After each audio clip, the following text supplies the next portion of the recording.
ይሄ ቀን እጅግ በጣም ከባድ ነው።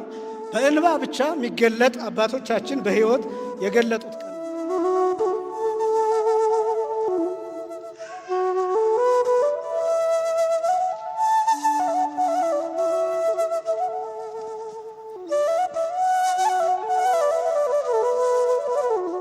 ከ6 ሰዓት ጀምሮ እስከ 9 ሰዓት ድረስ እነዚህ ነገሮች በአጭሩ የተከናወኑበት ነው። ቅዱስ ጳውሎስ የተሰቀለውን ክርስቶስን እንሰብካለን ብሎ ሲናገርም እነዚህን መከራዎች ነው። ቤተክርስቲያን ዕለት ዕለት ይህንን መከራ ትገልጠዋለች። ይሄ መከራ ለሁላችን የተሰጠ ነው፣ በሕይወትም እንገልጠው ነው። የተከበራችሁ ወጣቶች፣ ያው ታሪኩ በዚህ ስለተገለጠ ይሄን ላቆየውና ነገር ግን ክርስቶስ ሞቶልናል፣ ክርስቶስ ተሰቅሎልናል። ይሄን አካል ክርስቶስ ይፈልገዋል። ሁላችንም ክርስቲያኖች ሆነን እንድንኖር ነው። ቤተክርስቲያን በየዓመቱ ክርስቶስን እየሰቀለች አይደለም። መረዳት ያለብን በየዓመቱ ክርስቶስ እየሞተ አይደለም፣ ክርስቶስ በየዓመቱ እየተገረፈም አይደለም። ነገር ግን ቤተክርስቲያን ይህን መከራ የምታሳየውና የምትገልጠው ወጣቱ በብዙ ኃጢአት እየዋኘ ነው፣ በብዙ መከራ እየዋኘ ነው፣ በሱስ ውስጥ እየዋኘ ነው። ቤተክርስቲያንን በመተው ከእግዚአብሔር በመራቅ በእነዚህ ነገሮች እየዋኘ ነው። ብዙ ኃጢአት እየሰራ ነው፣ ብዙ በደል እየተሰራ ነው፣ ብዙ ሞት እየተስተናገደ ነው። ስለዚህ ያ እንዲበቃ እንድንመለስ የእግዚአብሔር ሰዎች እንድንሆን የምናደርግበት ነው። ቤተክርስቲያን ይህን መከራ የምትገልጠው ለዚያ ነው። ክርስቶስ ዘተሰቅለ፣ እኛ ግን የተሰቀለውን ክርስቶስን እንሰብካለን። የቅዱስ ጳውሎስ መልእክት አንደኛ ቆሮንቶስ ምዕራፍ 1 ቁጥር 23 ላይ የሚገኝ ቃል ነው። በዚህ መነሻነት ለውስን ደቂቃዎች በነገረ ስቅለቱ ዙሪያ ቆይታ እናደርጋለን። የዛሬው በዓል በተወሰኑ ደቂቃዎች ብቻ ሳይሆን በዕድሜ ልክም የሚገለጥ አይደለም። በብዙ ብቃትም ቢሆን በትልልቅ ቃላትም ቢሆን በተመረጡ ቃላት በተመረጡ መጽሐፎችም ቢሆን የሚገለጥ አይደለም። የዛሬው በዓል ሰሞኑን ስንመለከተው እንደነበር ነው። በአጠቃላይ ይቺ ቅድስት ቤተ ክርስቲያን ሰሙነ ሕማማት ብላ የመከራዎች ሳምንት፣ የመከራዎች ሰሞን፣ የመከራዎች ወቅት ብላ እነዚህን ሳምንታት እያሰበች ትገኛለች። በሁለት መልኩ የሚታሰብ ነው። አንደኛው 5500 ዘመን ከአዳም ጀምሮ ክርስቶስንና እመቤታችንን ሳይጨምር ሌላውን ሰው በአጠቃላይ የነበረበት መከራ የሚታሰብበት ነው። ሁለተኛው የጌታችን የመድኃኒታችን የኢየሱስ ክርስቶስ መከራ የሚታሰብበት ነው። የጌታችን የመድኃኒታችን የኢየሱስ ክርስቶስ መዋዕለ ሥጋዌው ወይም የሥጋው ወራት በአጠቃላይ በሦስት ዋና ዋና ክፍሎች ይከፈላል። አንደኛ ቅድመ መስቀል፣ ሁለተኛ ጊዜ መስቀል፣ ሦስተኛ ድኅረ መስቀል ተብሎ ይከፈላል። ቅድመ መስቀል ማለት ከመስቀል በፊት ያለው፣ ጊዜ መስቀል ማለት በመስቀል ጊዜ፣ ድኅረ መስቀል ማለት ከመስቀል ከወረደ በኋላ ያለውን ታሪክ የምናጠናበት ነው። የዛሬው ጊዜ መስቀል ወይም ደግሞ በመስቀል ጊዜ ያለው የሚታሰብበት ጊዜ ነው። መስቀል ማለት ጽንሰ ሐሳቡ መከራ ማለት ሆኖ ጌታችን መድኃኒታችን ኢየሱስ ክርስቶስ በእንጨት ወይም በሰባት እጽዋት ወይም ከሰባት እጽዋት በተሰበሰበ መስቀል ላይ በተመሳቀለ እንጨት ላይ የተሰቀለበት ነው።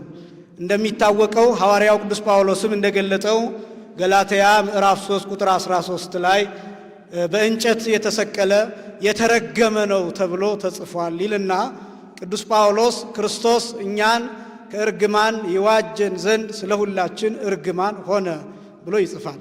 እና ይሄ ቀን በጣም ብዙ ቃላትን የፈለገ ያህል ብንሰበስብ መግለጥ የማንችለው ክርስቶስ የመከራ መልኩ እጅግ በጣም ከባድና ከመገለጥ ከቋንቋ በላይ ስለሆነ ነው። ቅዱስ ጳውሎስ ስለ ሁላችን እርግማን ሆነ ብሎ የሚናገረው የእኛን እርግማን፣ የእኛን በደል፣ የእኛን ኃጢአት፣ የእኛን ነውር፣ የእኛን ማንነት የተሸከመበትና የእኛን የኃጢአት መልክ የገለጠበት በመሆኑ በዚያ ምክንያት ቅዱስ ጳውሎስ ስለ ሁላችን እርግማን ሆነ ብሎ ይገልጠዋል። ይሄ ዓርብ በአጠቃላይ የጌታችን የመድኃኒታችን የኢየሱስ ክርስቶስ መስቀል ወይም ነገረ መስቀል በ18 ሰዓታት የተከፈለ ነው። ከሐሙስ ማታ ወይም ከሐሙስ ምሽት 3 ሰዓት ጀምሮ እስከ ዓርብ ቀን 9 ሰዓት ድረስ ጠቅላላ 18ቱ ሰዓታት የመስቀል ሰዓታት ተብለው የሚታወቁ ናቸው። አንደኛው ከዕፀ መስቀሉ ጋር የተገናኘ ሲሆን ሁለተኛው ግን መከራ መቀበሉን ብቻ የሚመለከት ነው። የሌሊቱ 9 ሰዓት ነው፣ የቀኑ 9 ሰዓት ነው። ከማታ ከሐሙስ ምሽት 3 ሰዓት ጀምሮ እስከ ዓርብ ጠዋት እስከ 12 ሰዓት ድረስ ያለው 9 ሰዓት ይሆናል። ከ1 ሰዓት ጀምሮ እስከ ቀኑ 9 ሰዓት ድረስ ያለው 9 ይሆናል። ሁለቱ አንድ ላይ 18 ሰዓታት ይሆናሉ። እኩል መሆናቸው የሌሊቱ የብሉይ ኪዳንን ዘመን የሚያሳይ ነው። የቀኑ ደግሞ የሐዲስ ኪዳንን ዘመን የሚያሳይ ነው። ሐዋርያው ቅዱስ ጳውሎስ በሮሜ መልእክቱ ኦሪትን ሌሊት ብሎ ወንጌልን ቀን ብሎ ይገልጣል። ወናሁ ሐለፈት ሌሊት ወመጽአት መዓልት፣ እነሆ ሌሊት ኦሪት አልፋለች፣ ብርሃን ወንጌል፣ ቀን ወንጌል፣ መዓልት ወንጌል መጥታለች ብሎ ቀኒቱን በወንጌል መስሎ ይናገራል። እና ሌሊቱ የኦሪት ምሳሌ፣ የብሉይ ኪዳን ሰዎች ምሳሌ፣ ቀኑ ደግሞ የሐዲስ ኪዳንና የሐዲስ ኪዳን ሰዎች ምሳሌ ነው። ሁለቱ እኩል መሆናቸው ደግሞ ጌታችን መድኃኒታችን ኢየሱስ ክርስቶስ ለብሉይ ኪዳንም ለሐዲስ ኪዳንም ሰዎች ለሁሉም ሰው እኩል መሞቱን እኩል መሰቀሉን ማሳየት የሚችል ነው። የዓርብ ሰዓታት በጠቅላላ ከአዳምና ከሔዋን ዘመን ጋራ፣ ከአዳምና ከሔዋን መፈጠር ጋራ፣ ከአዳምና ከሔዋን መውደቅና መነሳት ጋራ የተገናኘ ነው። 1 ሰዓት፣ 3 ሰዓት፣ 6 ሰዓት፣ 9 ሰዓት፣ 11 ሰዓት እንደሰማችሁት ምንባቡ የዛሬ ብቻ አይደለም። የሰኞም የማክሰኞም የረቡዕም የሐሙስም እንዲሁ ነበር። የዛሬው የ1 ሰዓት፣ የ3 ሰዓት፣ የ6 ሰዓት፣ የ9 ሰዓትና የ11 ሰዓት ምንባባትና የሚደርሰው ኪርያላይሶን የሚደርሰው ለካህይል የሚደርሰው አጠቃላይ ስርዓት ጌታችን መድኃኒታችን ኢየሱስ ክርስቶስ በእነዚህ ሰዓቶች ያደረገው ነገር ስላለ ነው። በመጀመሪያው ጠዋት በነግ ማለት ነው ወደ ሊቃነ ካህናቱና ወደ ሕዝቡ ሽማግሌዎች የቀረበበት፣ 3 ሰዓት ወደ ጲላጦስ የቀረበበትና ፍርድ የተሰጠበት፣ 6 ሰዓት የተሰቀለበት፣ 9 ሰዓት የሞተበትና 11 ሰዓት አካለ ሥጋው ወደ መቃብር የወረደበት ሰዓት ነው። እነዚህን ሰዓታት ጠብቀን ኪርያላይሶን እናደርሳለን። እነዚህ ሰዓታት እስከምን የተገኙ ናቸው ቢባል 1 ሰዓት አዳም የተፈጠረበት ነው፣ ነግ ማለት ነው። በሳምንቱ ሔዋን ከአዳም ተገኝታለች፣ 3 ሰዓት ማለት ነው። 6 ሰዓት አዳምና ሔዋን ዕፀ በለሱን የበሉበት የበለሱን ፍሬ ወደ አፋቸው ያስገቡበት ነው። 9 ሰዓት በሌላ ጊዜ በሳምንቱ ማለት ነው የተባረሩበት ነው ከገነት። 11 ሰዓት ግን ዕፀ በለስን በበሉበት ቀን እግዚአብሔር አይቴሃለሁ ከአዳም አዳም ሆይ ወዴት አለህ እያለ አዳምን ፍለጋ ኮቴ እያሰማ የተገለጠበት ነው። እነዚህ ሰዓታት በአጠቃላይ በዚች ቤተክርስቲያን በኪርያላይሶን የሚታሰብበትና ክርስቶስም ይህን ያደረገበት ምክንያት ይሄ ነው። ከማታ ሐሙስ ከምሽቱ 3 ሰዓት ጀምሮ ከጸሎቱ ጀምሮ የጌታችን የመድኃኒታችን የኢየሱስ ክርስቶስ ጭንቅና መከራ የሚጀምረው ከዚያ ጀምሮ ነው። ቅዱስ ሉቃስ በስፋት ይገልጠዋል። የሉቃስ ወንጌል ምዕራፍ 22 ከቁጥር 40 ጀምሮ ስንመለከት እየተመላለሰ አንድ ጸሎት ይጸልይ ነበር። እሱም ጸሎት አባ አይልፋ ለዛቲ ጽዋ እምኔ፣ አባት ወይ ይህች ጽዋ ከኔ አሳልፋት የሚል 3 ጊዜ እየተመላለሰ ይህንኑ ቃል እየተናገረ ይጸልይ እንደነበረ ቅዱስ ሉቃስ ገልጦታል። ሁኔታውን ሲገልጠው ይጸልይበት የነበረበትን ሁኔታ ሲገልጠው ወኮነ ሀፉ ከመነጸፍጻፈ ደም ዘይወርድ ዲበ ምድር ይላል። ወደ መሬት እንደሚወርድ ወዙ ላቡ እንደ ደም ነጠብጣም ነበር፣ መሬት ላይ ይፈስ ነበር። አፈሩን ጭቃ እስኪያደርገው ድረስ ከላዩ ላይ ወዝና ላብ ይፈስ ነበር ይላል።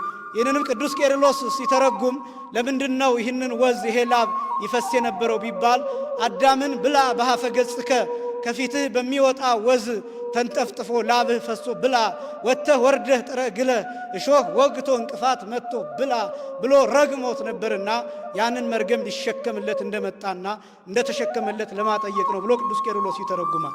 እንግዲህ ከዚያ ሁኔታ ጀምሮ እንዲያውም በማቴዎስ ወንጌል ምዕራፍ 26 ቁጥር 39 ጀምሮ ደግሞ ብንመለከት ተከዘት ይላል፣ ነፍሴ እስከ ለሞት ይላል፣ ነፍሴ እስከ ሞት ድረስ አዘነች ይላል፣ ተጨነቀች ይላል።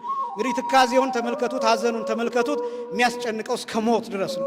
ገና ተገርፎ አይደለም፣ ተደብድቦ አይደለም፣ ገና መስቀል ተሸክሞ አይደለም፣ ወድቆም አይደለም፣ በጥፊም ተመቶ አይደለም። ግን ገና እየጸለየ ባለበት ገና መከራውን እያሰበ ገና ስቃዩን እያሰበ ገና በመስቀል ላይ የእኛን የኃጢአት ጽዋ እንደሚጠጣ መርገማችንን እንደሚሸከም ስለሚያውቅ አስቀድሞ ነፍሱ እስከ ሞት ድረስ ትጨነቅ ነበር። እንግዲህ አስቀድሞ የመከራውን ጽናት የሚያሳየው ከዚህ ጊዜ ጀምሮ ነው። ከዚያ በኋላ በጌታችን በመድኃኒታችን በኢየሱስ ክርስቶስ መከራ በዙሪያው በኢየሩሳሌም ያሉ ከሮማውያን ወታደሮች ጀምረው በመከራው ያልተሳተፈ የለም። ክርስቶስን ያልመታ የለም። ክርስቶስን ያልሰደበ የለም። ክርስቶስ ላይ ምራቁን ያልተፋ የለም። በተሰቀለም ጊዜ በመስቀሉ ላይ እንዳለ ክርስቶስን ያልነቀፈ ያላሽሟጠጠ የለም። ፍጥረታት በአጠቃላይ እነዚህ ግዑዛን የምንላቸው ፍጥረታት በማክበር ለጌታችን ለመድኃኒታችን ለኢየሱስ ክርስቶስ ሰግደዋል። ፍጥረት ጸጥ ያለበት ጊዜ ነው ይሄ ቀን አዳም የተፈጠረበት ነው መጀመሪያ ማለት ነው። እንደገና ሁለተኛ የተሰራበት ነው። አስቀድሞ ፍጥረት የተጠናቀቀበት ነው። እንደገና ይሄ ቀን ፍጥረት በሙሉ እንደ አዲስ የተሰራበትና የታደሰበት የተለወጠበት ነው። በተለይም ደግሞ አሁን ያለነው የ6 ሰዓቱን አንበን ጨርሰን ስለሆነ እሱን ብቻ በጥቂቱ አሳይቼ ጨርሳለሁ። ከ6 ሰዓት ጀምሮ ከቀኑ 6 ሰዓት ጀምሮ እስከ 9 ሰዓት ድረስ ያለው ጊዜ ጌታችን መድኃኒታችን ኢየሱስ ክርስቶስ መስቀል ላይ አስደናቂ ነገሮችን የሰራበት ሰዓት ነው።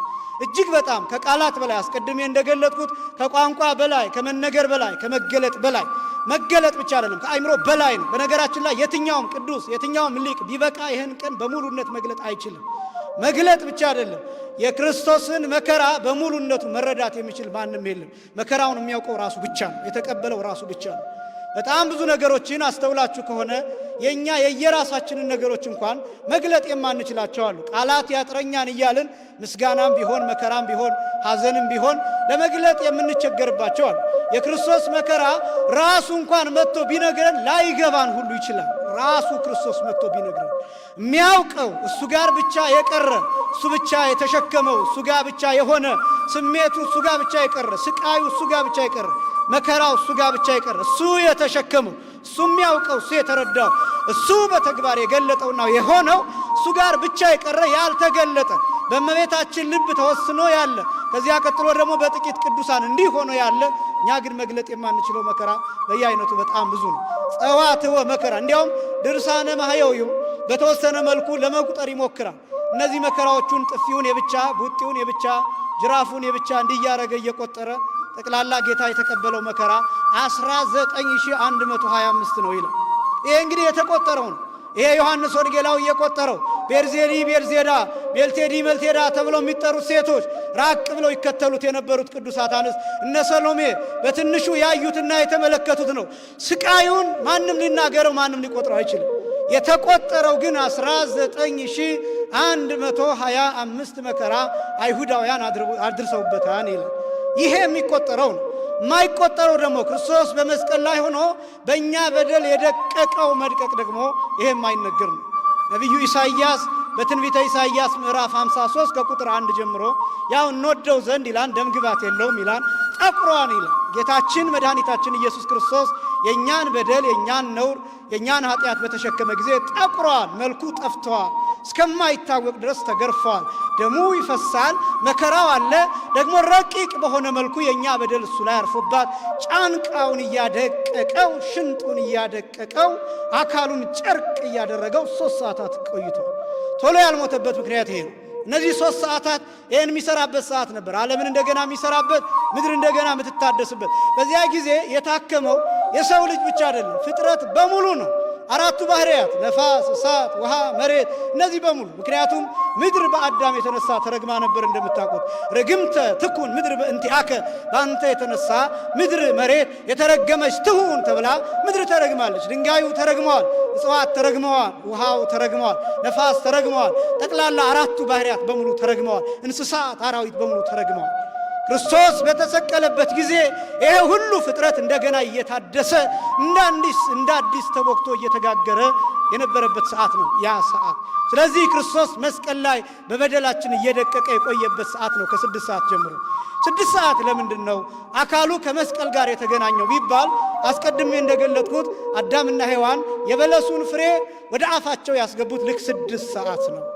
ከዛፉ ጋር የተገናኙት ከፍሬው ጋር የተገናኙት ከእጹ ጋር የተገናኙት ልክ ከቀኑ አርብ ቀን ማለት ነው 6 ሰዓት ላይ ነው።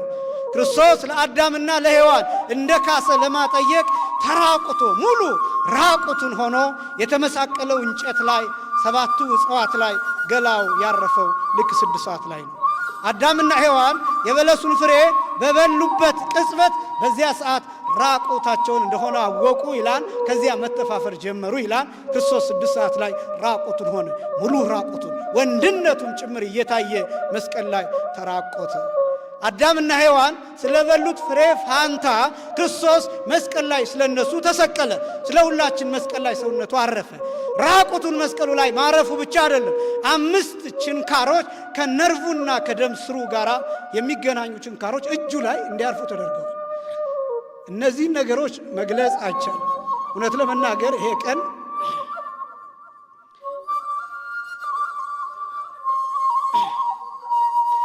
ቀን እጅግ በጣም ከባድ ነው።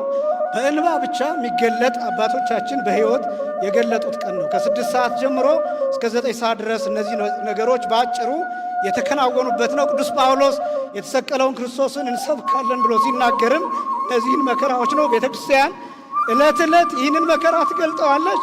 ይሄ መከራ ለሁላችን የተሰጠ ነው። በሕይወትም እንገልጠው ነው። የተከበራችሁ ወጣቶች፣ ያው ታሪኩ በዚህ ስለተገለጠ ይሄን ላቆየውና ነገር ግን ክርስቶስ ሞቶልናል፣ ክርስቶስ ተሰቅሎልናል። ይሄን አካል ክርስቶስ ይፈልገዋል። ሁላችንም ክርስቲያኖች ሆነን እንድንኖር ነው። ቤተ ክርስቲያን በየዓመቱ ክርስቶስን እየሰቀለች አይደለም። መረዳት ያለብን በየዓመቱ ክርስቶስ እየሞተ አይደለም። ክርስቶስ በየዓመቱ እየተገረፈም አይደለም። ነገር ግን ቤተ ክርስቲያን ይህን መከራ የምታሳየውና የምትገልጠው ወጣቱ በብዙ ኃጢአት እየዋኘ ነው፣ በብዙ መከራ እየዋኘ ነው፣ በሱስ ውስጥ እየዋኘ ነው። ቤተ ክርስቲያንን በመተው ከእግዚአብሔር በመራቅ በእነዚህ ነገሮች እየዋኘ ነው። ብዙ ኃጢአት እየሰራ ነው፣ ብዙ በደል እየተሰራ ነው፣ ብዙ ሞት እየተስተናገደ ነው።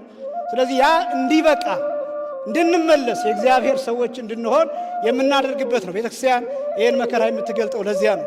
እኛ ግን የተሰቀለውን ክርስቶስን እንሰብካለን። በግብረ ሕማማቱ ይሰበካል፣ በዜማው ይሰበካል። የአባቶቻችን አለባበስ ክርስቶስን ይሰብካል። እነዚህ የተሰቀሉት ነገሮች የምትመለከቷቸው ክርስቶስን ይሰብካል። ወንጌሉ ክርስቶስን ይሰብካል። ጽዋው፣ ጻሕሉ፣ ነዋያተ ቅዱሳቱ ክርስቶስን ይሰብካሉ። ይቀጥላል። ክርስቶስ የሚሰበከው በዚህ ቤተክርስቲያን ዛሬ ብቻ አይደለም። የትንሣኤ ክርስቶስ ነው የሚሰበከው። ማዕዶት፣ ከዛ ቶማስ፣ አልዓዛር እየተባለ አዳም፣ ሐሙስ እየተባለ ቤተክርስቲያን ቅዱሳት አንስት፣ ከዛ ዳግማይ ትንሣኤ ወይም አግቦተ ግብር እየተባለ ክርስቶስ ይሰበካል።